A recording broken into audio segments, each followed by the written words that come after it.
Hey, thanks for checking out my video. I am Nemo, and this is my first season of GBL in Pokemon Go.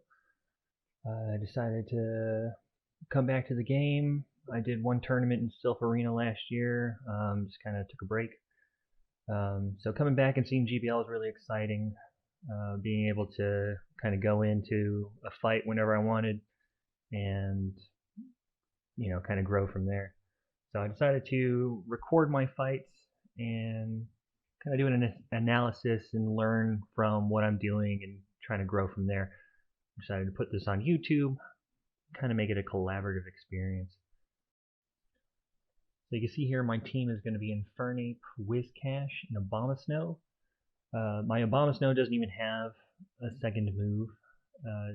I'm a little dust poor at the moment, but that's fine. He hits pretty hard. He's pretty tanky. Here we're going up against a Magmar, and I'm going to be doubly weak against him, but I can throw a shield here, and I'm still able to farm him down. And farming is just the act of using your fast type moves to build up your energy. So I didn't have to spend it there, but it does give me a fully charged charge move going into this Obstagoon. So I'm able to this Blizzard. See where it goes from there. He does end up shielding, which is good on my part. It kind of balances out that shield differential.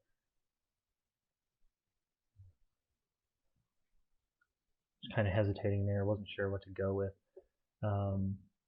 But Infernape is going to be super effective against the Obstagoon's Dark typing. You can see here on the right side, I've kind of built out all these charge for each of my Pokemon. Going back into this Golduck, I'm doubly weak. I don't think I should have shielded here and should have just died. Because what I ultimately did was waste my last shield, lower the defense on my Infernape, and let the Golduck farm up a little more energy, so he's able to get another charge move on my Whiscash unshielded. So I think I should have just taken the other one. I do end up winning this fight anyway, but it does get a little closer than it needed to be. So a common thing that you're going to see from me here is missing the bubbles on the Mud Bomb. Having your finger on the bottom of the screen where the bubbles are popping up, you're not going to really see where they're coming from. So I haven't built up that muscle memory yet. So yeah, I did end up taking that. Whiscash got a little lower than needed to be, but I think I had it from the start.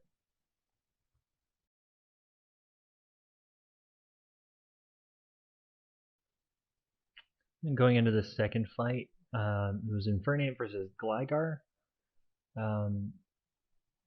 I saw that I wasn't taking super effective damage from him, so I didn't see any issues with continuing to kind of dish this out. I wasn't really sure what the typing was going to be, what his moveset was, but Night Slash, not very effective, so I decided I was going to stick it out and see where I can go, try to peel off any of his shields while I can. One problem that I was having early on was using my close combat whenever I could, not really paying attention to the defense drop. So I do make sure that I get a close combat charged up before swapping over to Whiscash. For whatever reason, I'm thinking about Blizzard here, thinking Ice is going to be good against Water. Again, it's been some time, so another reason that I started doing these charts was to kind of learn what I am useful against. I think ultimately it would have been a lot smarter to build up a second Mud Bomb and just hit him with a double Mud Bomb. I probably could have gotten that out before he dropped my Whiscash. Here I swap over to my Abomasnow. I'm just trying to get him down with these fast attacks, but I have to end up shielding. Probably didn't have to use my shield there. But if I wasn't going to be effective against him, I assumed he was going to be effective against me. So swapping over to Clefable. Clefable's usually pretty tanky, so I think that the problem here was that they didn't have Charm on. It didn't look like Charm. I didn't see any hearts. So they're forced to fall back onto their Gligar again. He's doing super effective damage to me, but I think just trying to use this built up Blizzard and see what I can do. Peeling off their final shield. I don't think there was really anything they could do at this point. I could have farmed them down with my Abomasnow, but I do have my Infernape in the back. That is going to just be able to come in and just give them one pop, or if I needed to, I had a fully charged close combat. And here we move into the third fight. Out pops Infernape and another Clefable.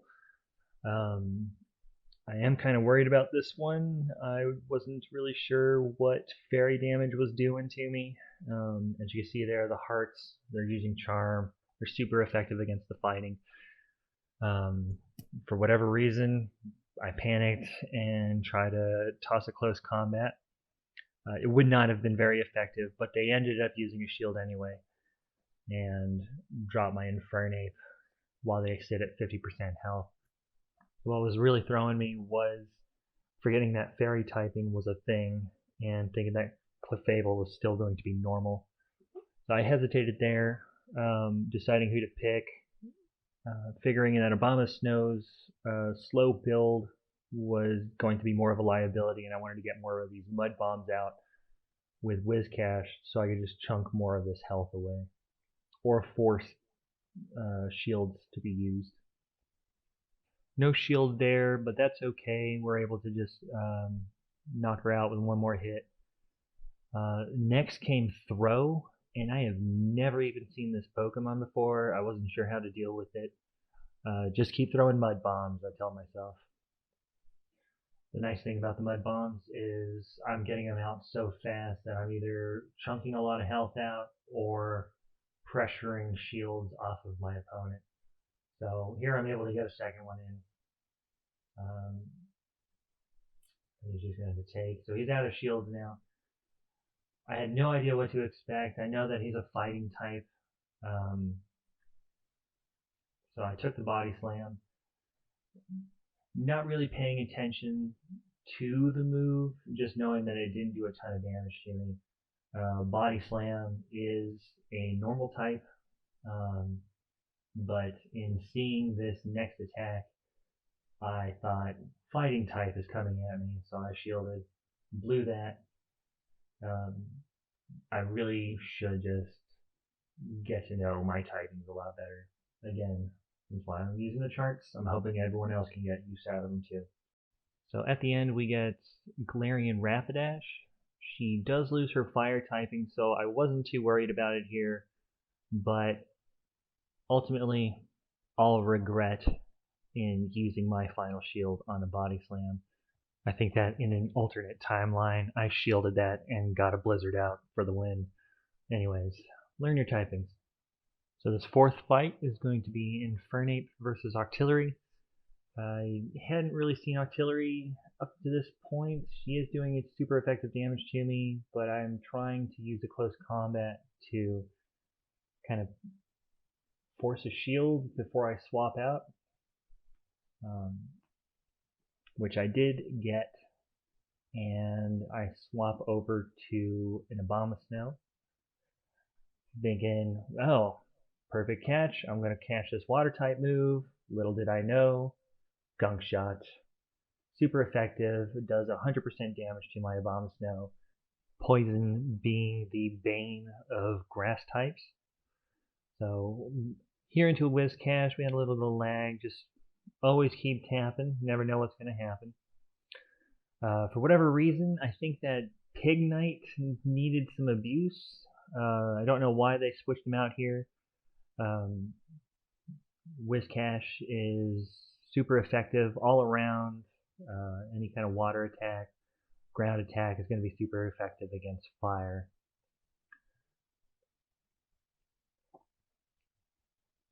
Wasn't sure what this was going to be, but I had extra shields, so why not? Pig Knight goes down, no issues. Next they bring in an Obstagoon. My Whiscash has double Mud Bomb locked and loaded, so this will be able to chunk and pressure a shield off. First we get the shield, the second Mud Bomb, we're able to do a bit of damage to him. And it just charges so quick. So we get a third. Plus our fast attack is doing pretty decent damage. We'll be able to clear it up here.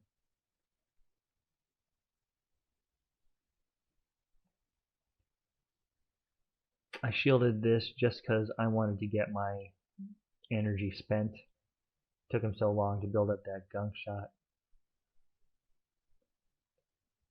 Kind of hesitated on that. I wasn't sure if I was able to farm him down with my fast attacks or if I was going to have to expend the energy, which I did.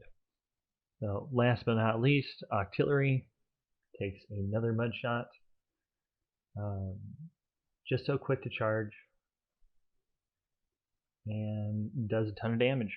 So Whiscash is kind of the hero in this video. 10 out of 10 would recommend.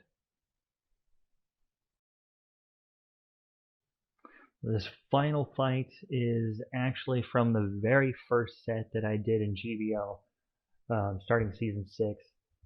I wasn't sure what my team was going to be, so I think I had some favorites in here from a year ago. This Breloom was a lucky trade. I played it in this tournament that I did in Self Arena that I had mentioned at the beginning of the video. He performed pretty well in whatever cup it was, Jungle Cup, I think. Had no idea what I was doing. Decided I wasn't going to shield this Scyther's X Scissor. Big mistake, whatever. You can see here the other options were Driftblim or my Community Day Swampert. Here's where I stopped tapping. I wasn't sure what I was looking at and just ate it, I guess. Turns out it was a Grotle, which was going to be super effective all around to my Swampert.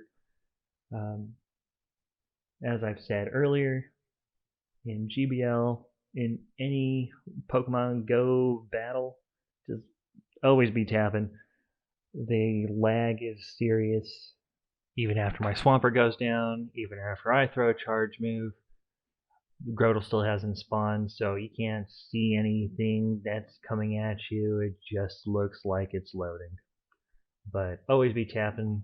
Your opponent will always be tapping. Just expect the fight to go on. So the rest of this is kind of whatever. But I'll go ahead and say here that if you liked this content and you want to see some more, subscribe. Please drop me a like. I'd really appreciate it. Feel free to leave a comment, review, contact me. Looking for battle buddies and whatever. Thanks.